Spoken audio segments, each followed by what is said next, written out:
Reiner van der Veen zal zondag 20 september een marathon rennen. De dochter van het goede doel Kika. 30 jaar geleden was ik ziek. Ik kreeg leukemie. En dat is precies op de dag, en de 22 september zal ik een marathon rennen. Dan is het echt voor mij 30 jaar geleden dat ik ziek was. Dus, en ik ben al een paar jaar aan het rennen. Dat dacht ik van, ik wil eigenlijk voor een goed doel rennen. En dan is deze datum, heb ik echt even uitzocht. Dan is deze datum echt perfect om een marathon te rennen.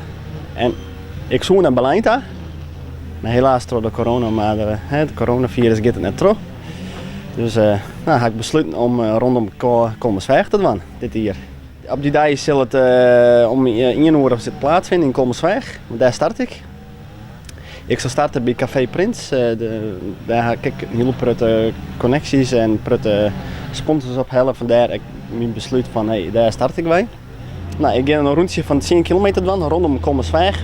Van Kleester en zijn we rond naar Kommersweg. En dat doe ik 4 keer. Tijdens de marathon kan Reiner wel het support broeken.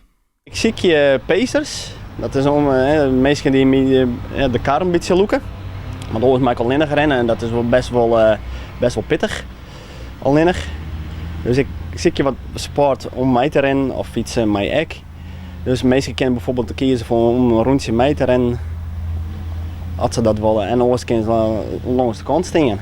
Mensen kunnen zich opjagen via mijn Facebook of mijn Instagram. En om mij te fietsen, op mij te rennen.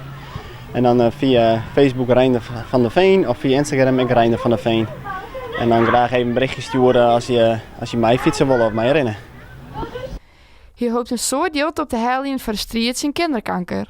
Je kan me ook nog even sponsoren. Ik ga volgend jaar sowieso nog naar Berlijn voor Kika.